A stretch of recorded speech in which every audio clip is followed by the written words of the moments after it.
So if you're watching, please say hello to us in the chat. And I'd like to start by thanking Lutfunnissa for joining me today to talk about the challenges in secondary education, and I hope also the joys. How are you, Lutfunnissa? Good, thank you. And tell me a little bit about yourself. So are you in a rural or an urban area in Bangladesh? Whereabouts are you teaching? Okay, thank you so much for giving me the opportunity to be here, and so many people are watching. Thank you so much. I am working as an English teacher in urban area. I'm living at Chattogram, Port City Chattogram, one of the second largest city in Bangladesh. I'm working in a girls' school for 17 years. I have to take 17 class years. 17 years. 17 years. Okay, we've got some people saying hello to us in the chat. So, Real Islam, thank you. You've joined. You're receiving us. Anybody who can tell me how many years Lutfunnissa has been teaching, please pop that in the chat, and then we can check that we are actually reaching people. Wa alaikum salam. Okay, wow, Lutfunnissa, we've got Fatima from Sri Lanka joining us from afar. Fantastic. Hi there, Knife. Hi, Rekibul. Oh, Fatima, 20 years? Is that how long you've been teaching, Lutfunnissa?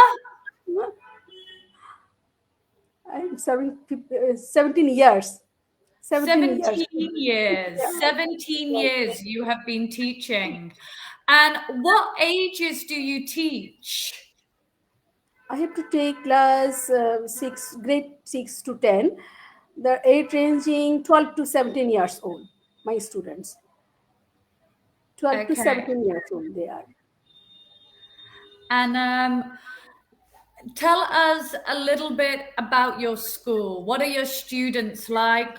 What is it like at the moment teaching in the secondary schools in Bangladesh? Secondary schools, actually I love work with girls. My school is a girls school, so I always enjoy my teaching and always love to take challenges, new works, new method applying with my students. So my students work with me not only at classroom but also some international work they always do with me. My schools basically believe in student will grow not only academically progress, they will progress internationally. So we work some international work and academic work also, some extracurricular activities also. You have a lot of experience and have had a lot of travel opportunities through being a teacher, right, Lutfunnissa? You were just telling me that you spent some time in America and in the UK. Yes, actually I love to take challenges, so that's why 2017 I apply in teaching excellence and achievement program, program. It's a exchange program in USA. It's a very nice program. I was there 45 days at Bowling Green State University, Ohio, and I visited Washington D.C. and Detroit, and also the 4 other states also. After that, I got an opportunity to visit UK, Manchester Metropolitan University. This is my university. Oh yeah. I was for 1 week. It was a seminar. It was a seminar for sustainable development goal. My coordinator, Professor Sharon, invited me to join the program. So I had an opportunity to visit Metropolitan University. It was a great experience. Another thing, I got a prize trip. I got a prize trip to visit Singapore. It was a competition. It was in competition, Commonwealth Science Class competition. In this competition, my students got first prize for their work. So, as a coordinator, uh, Royal Society gave me the opportunity to Singapore. It was a prize trip. It was a prize trip for me. Wow. That's really cool. So you often enter competitions and Yeah. sometimes it pays off. Yeah. So this is why I, you say you like the challenge. And I think that's I so like it. important Yes. for secondary students to see their teachers taking these opportunities and attempting to take part in international travel like that. Um, it's really nice to hear. But we're going to move on to talk a little bit about how you're teaching now. So, tell me a little bit about what goes on in your school at the moment, what you're involved in. Now it's good. Our annual exam almost end in our school.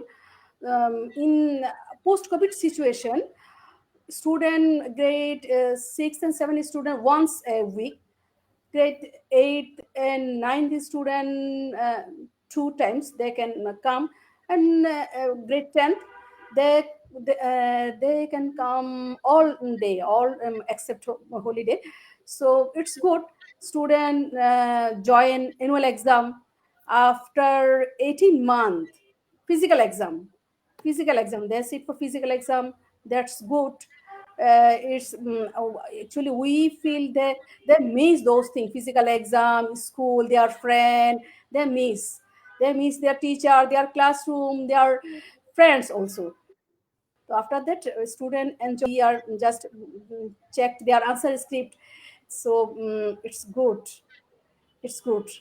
God knows if how we can continue. I don't know if COVID again come. Don't know. Yeah, it's been very challenging with COVID, and Yes. there's a lot of emphasis on exams. One of the things Yes. that I was really interested in what you have been involved with is how you motivate your students. And you have been involved in a program called Connecting Classrooms. Is that right? Yes. Yes. I've been Tell us working a little bit in about that. connecting classroom. Yeah.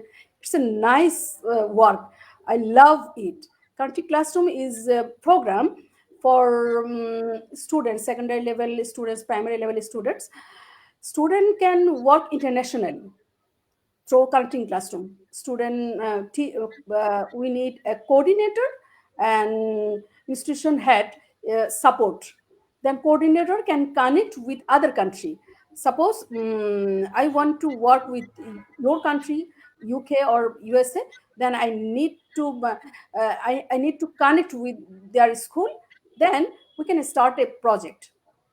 Whenever we connect it, then we can we can prepare a draft action plan, how we can prepare a project. After that, we run a project. Suppose I can say last year I have done 18 project in my school. 18 project. One of the project, traditional food with Taiwan. I Okay. have a traditional food. Taiwan students prepare their food, their traditional food, and my student also prepare their food. On a specific date, they share their food. So students have to communicate with their foreign students. They have to communicate. They have to speak. They have to prepare their food. They have to share their food. They have to talk with their foreign partner. So it's a very nice product. It encourages students. I have. Can I show a picture? Can it can I show a Um, picture of my classroom photo? Can if I you have share? it prepared, yes. If you have a picture Uh, ready. yes, yes. I want to share. So someone here would love to join that project. So if you'd like to find out more information, you can go to this website and do a Google search. And I will leave that up while Lutfunnissa is trying to share her picture. We haven't Yes, prepared this.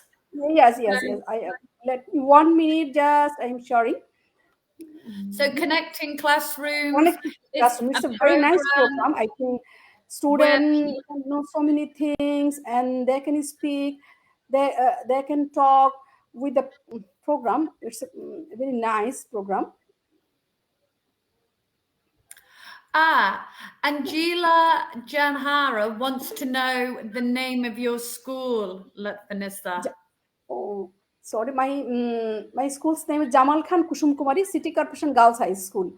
It's a It's a very long name. very Okay. long name. Yeah. Are you sharing your screen? I can't see it.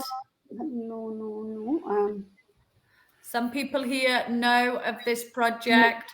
So if you're interested, have a look on Google. But this is a Yeah. project where Lutfunnissa connects her students to talk about Bangladeshi culture with students all around the world, which I think is just a fantastic way to motivate and get your students interested in actually learning English. Okay. I Can't think share my screen. This is I don't know. we Okay. might need to move on. I think we Okay. might have to leave that, Sorry. unfortunately. Okay. But it's a really, thank you very much for sharing that with us. Once more, the website, if you want to find a school to work with, and your experience of this project has been very positive, right, Lutfunnissa? So Student that's great. enjoy. It's a very interactive. Writing skill, reading skill, presentation skill develop. Listening skill also develop through those project. So tell me a little bit about the challenges that you are encountering in secondary school. These might be related to the accelerated learning plan, or these might just be challenges that teachers encounter day to day. What are some of the difficulties and some of the challenges that you overcome in your work, Vanessa? Actually, challenge everywhere we have challenge, we have to take challenge. Whenever we take class in our classroom, we have to take a large class. It was I think it's a big challenge. We have to handle large classroom, 60, 70 students in a classroom. So but right now we are only 35 students, or for 40, not more than 40 in a classroom for COVID situation. So now after COVID, students want to talk with their friends. They don't maintain, they try to they don't bother sometimes maintaining social distancing. Sometimes we have to complete a small syllabus in classroom. We have a specific syllabus, they have to cross this syllabus. Sometimes we have to prepare, not some, always we have to prepare there for exam. In our Okay, exam, you've got a lot of challenges that you've just mentioned there. So let's start with students after COVID. They want to talk with their friends, they want to spend time with their friends. How can we use this to our advantage as language teachers? So students want to socialize. How can we use this in our classrooms? we can make more effective. As they want to talk with each other, we can use it, our conversation speaking skill we can develop. Sometimes we mention, I basically sometimes mention, uh, this week Sunday or Monday you have to speak English. No Bangla is allowed in this classroom, so they must talk English. They have to communicate with English. Some students feel shy. They they want to share their if they have any question, just they talk their friend, please can you tell this question to teacher, please tell. So but we try this hour or 1 hour student have to speak English. So or a specific day or a specific time, sometimes I mention they can talk English, they have to talk English with their friends, with their teacher or our staff, they must talk English. Sometimes we say just try to motivate to speak English, because we have no opportunity to speak English in outside classroom. Classroom is only place, classroom is our only place to practice English. English is not a subject, it's a skill. We have to develop skill, it's a Stop skill. one moment and repeat that. I think that's such an important point. English is not a subject, it's a skill. So Yes, by that, you mean that in classes like maths or history, students might be learning concrete yes, knowledge knowledge, in a yes, way. Whereas English, they're learning to read, they're learning to speak, they're learning to write. yes, Similar to how you learn your own language or you learn to walk or do something. I think it's a really nice point. And somebody here in the chat is saying we always try to use English in our yes. classroom. And if your students can cope with this, then that's great. But what about those students who find an English only environment difficult? It's really difficult, so we have to change our strategy. Sometimes I make a game for them, sometimes I change my method, that is my reading methods change. We have specific reading and writing test, so we have to take preparation on reading and writing.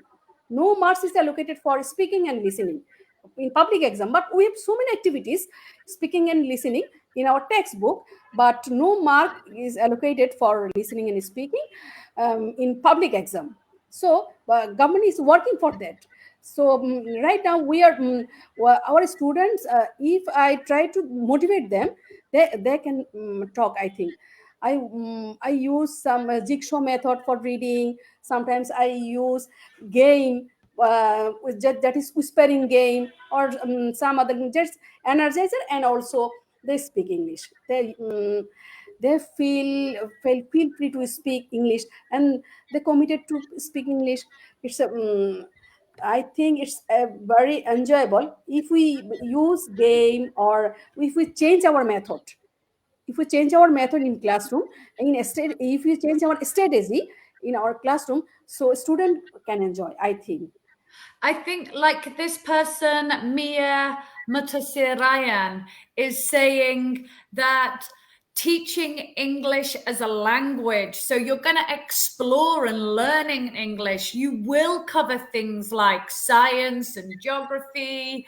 You Yes, will talk about your other studies to make it interesting. And just as you say, doing that through games can create a nice and safe environment that is really fun for students to take part in. And some latecomers joining in, it's really nice to see you, and we're glad you like this idea, Sahlina. I think many of the teachers that tune into these programs attempt to do this in their classroom. So the other thing that you mentioned was about the exam and the fact that the exam prioritizes writing and reading skills. So teachers yes, naturally want their students to do well in their exams, and then they teach just reading and writing mm, skills, but students can't speak, can't listen, they can't use the language. They just know how to pass exams. But this is understandable because yes. you want your students to do well in exams. How do you overcome that, Lutfunnissa? It's when you use practice reading or writing, when you use reading skill or writing skill, we can practice listening and speaking also. If we change our method, we can use speaking and listening game. We can use listening, speaking, and whenever they have to do something, they have to speak English. Yeah. Whenever they have independently, they have to do something, they must speak English, they must write something. So teacher, I think teacher can't prepare students independent, can't prepare them if the student is not motivated.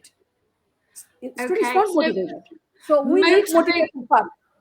So We need motivation. motivation, this comes from having a language-rich environment, having a teacher that is a role model like Lutfunnissa, who's engaged in lots of international travel through entering competitions, and that has seen her travel around the world, and then sharing these opportunities and these experiences with your learners. But another thing that you spoke to me about was creating lessons using jigsaw reading as one Yes, technique for having yes, integrated skills. So not just reading and writing, but also, as lots of people are saying in the chat, incorporating listening skills is very important. really, Yes, really important. And it's yes. lovely to see you, Sriti. So tell us a little bit, and I'm going to share my screen to show the slides that you prepared to explain how you do jigsaw reading. Yes, thank you, Whitney.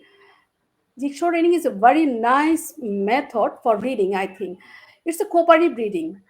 Uh, student can enjoy in the method. It's a popular technique for large classroom, not only in big classroom.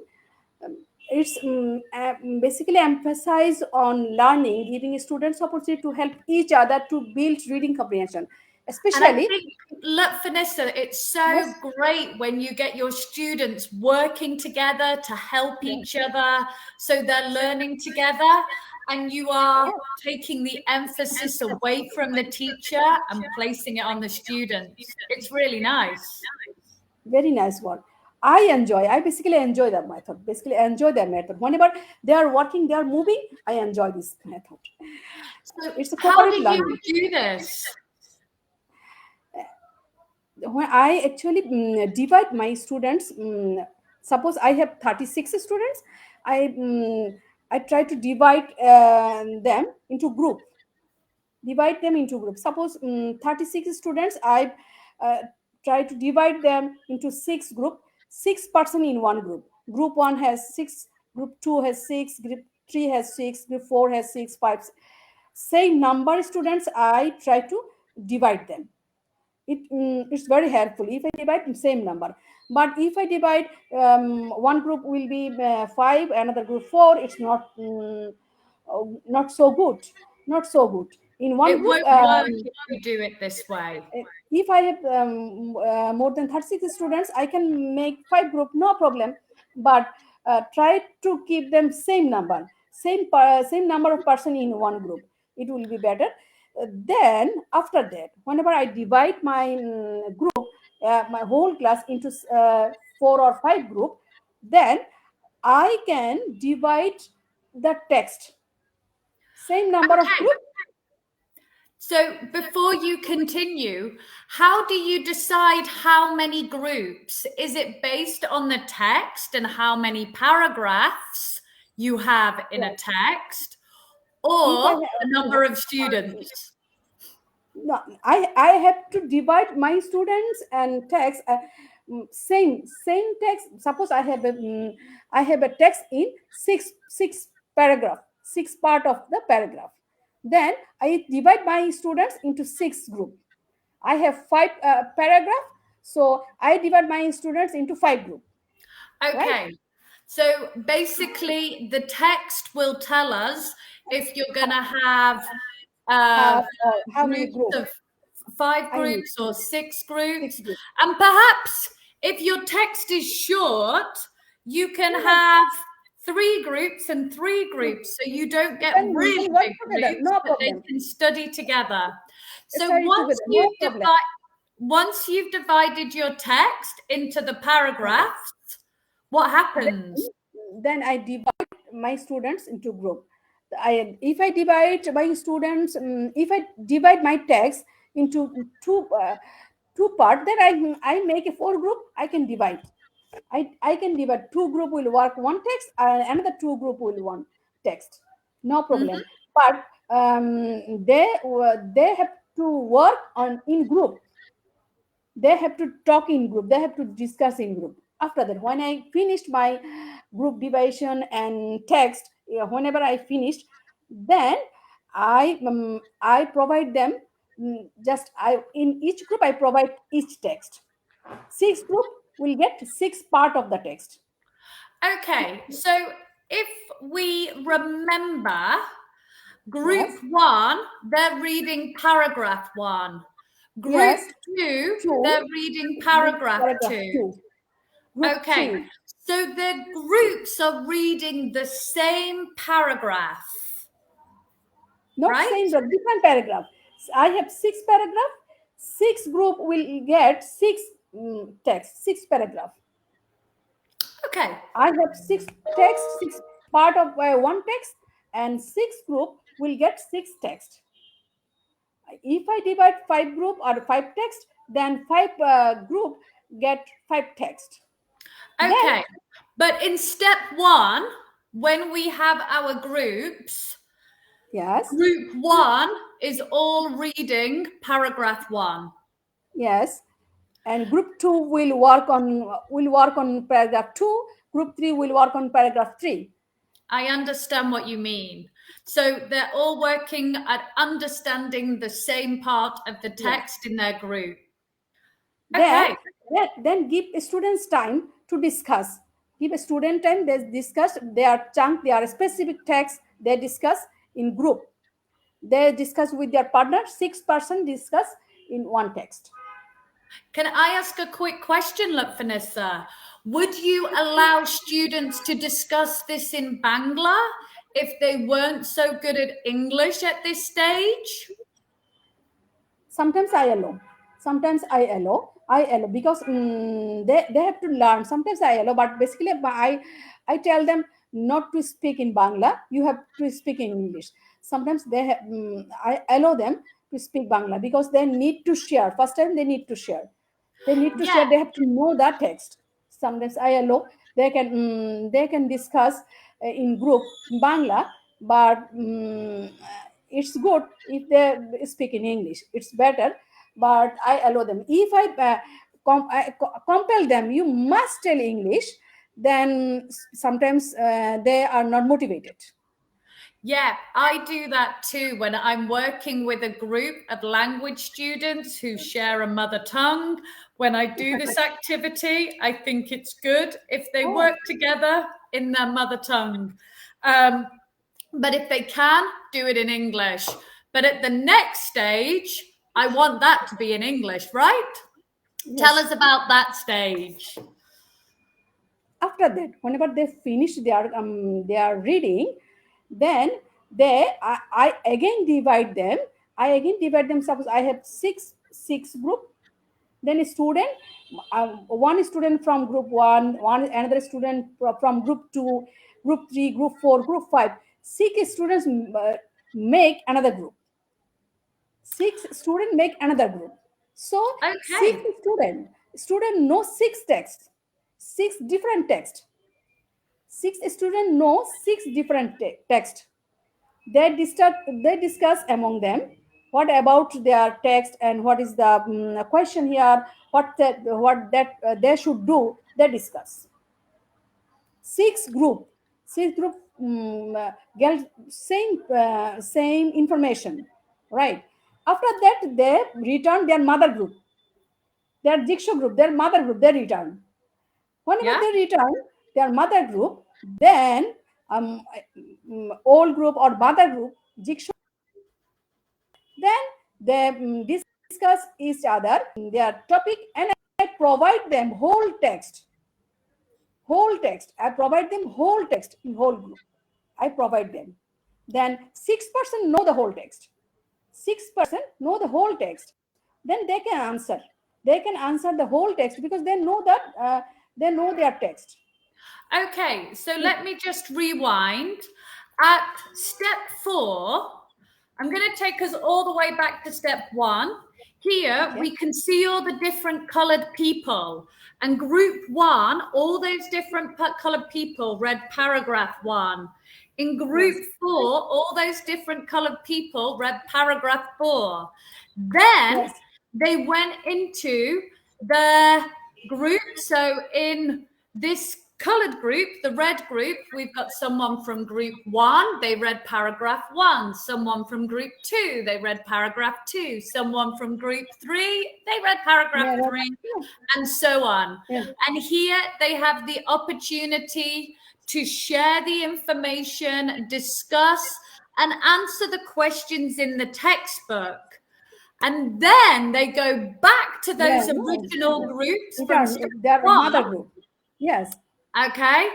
And this is when you give them the full text to check their answers, to make sure they have the correct answers. Yes. Then I share their text, and then they try to write whenever they get whole text. It's a big paragraph, but every student know the answer because they already discussed their question, their text. Then the whole text they can answer because every student know something. Every student expert in one text. Every student expert in one text. So every student try to answer in text 1, 2, 3, 4. 6% answer 6 group. Whenever answer is ready, then teacher will assess all the students on the whole text. So that's fantastic. It's very fantastic, and students enjoy this. Very interesting. Thank you very much for your slides. So if we were to take a text from a course book, all we need to do is divide this text up and then decide which students get which part, and then they will answer the questions later. They get to see the text 3 times, and they will also get to check their answers together. It's a really nice learning. It's a cooperative learning. They learn cooperatively because they learn with their friends. They learn with their friends, with chatting, with talking. It's very interesting. Yeah, I think it means that students will be writing the answers, they will be reading, and they will be talking and listening. So you have integrated all of the skills in that way. And as Sriti says, it's a very attractive and effective technique. So yeah, that's fantastic. Thank you very much. And I think that brings us to the end of today's session.